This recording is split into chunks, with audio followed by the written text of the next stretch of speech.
ಆಗಲೇ ಶೇರ್ ಆಗಿದೆ. ಇದೊಂದು ನಮಗೆ ಪ್ರೆಸೆಂಟ್ ಆಗಿ ಇದನ್ನ ಡೆಮೋ ಲಾಗಿನ್ ಆಗಿರೋದ್ರಿಂದ ಇದು ನಮಗೆ ನಿಜವಾದಂಥ ದತ್ತಾಂಶಗಳನ್ನ ಇದರಲ್ಲಿ ಫೀಡ್ ಮಾಡಿಬಿಟ್ಟಿದ್ದೀವಿ. ಏನಪ್ಪ ಅಂತ ತಿಳ್ಕೊಬೇಡಿ.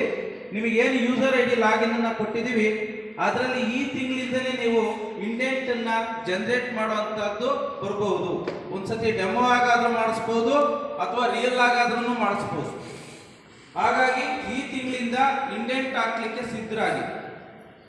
ಎಲ್ಲವೂ ಕೂಡ ಕಂಪ್ಯೂಟರಲ್ಲೇ ಇಂಡೆಂಟ್ಗಳನ್ನ ನಿಮ್ಮ ವಾರ್ಡನ್ ಲಾಗಿನಲ್ಲಿ ಇಂಡೆಂಟ್ಗಳನ್ನ ನೀವು ಹಾಕಬೇಕಾಗುತ್ತೆ.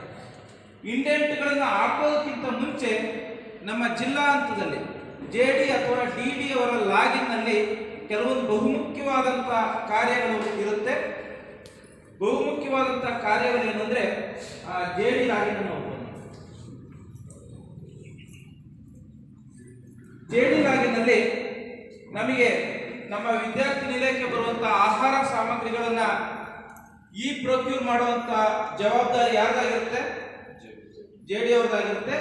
ಹಾಗಾಗಿ ಒಂದು ವರ್ಕ್ ಆರ್ಡರ್ ಕ್ರಿಯೇಟ್ ಮಾಡಿ ಕಾರ್ಯಾದೇಶವನ್ನು ನೀಡುವಂಥದ್ದು ಕೂಡ JD ಅವರು ಅಥವಾ DD ಅವರ ಕಾರ್ಯ ಆಗಿರೋದ್ರಿಂದ ಅವರ ಒಂದು ಡೀಟೇಲ್ ಅನ್ನ ವೆಂಡರ್ ಅಂತ ಕರಿತೀವಿ. ಅವ್ರನ್ನ ವೆಂಡರ್ ಅಂದ್ರೆ ನಮಗೆ ಯಾರು ನಮ್ಮ ಜೊತೆ ನಾನು ವ್ಯಾಪಾರ ಮಾಡ್ತೀನಿ ಅಥವಾ ನಿಮ್ಮ ವಿದ್ಯಾರ್ಥಿ ನಿಲಯಗಳಿಗೆ ಆಹಾರ ಸಾಮಗ್ರಿಗಳನ್ನ ಹಾಕ್ಬೋದು ಅಥವಾ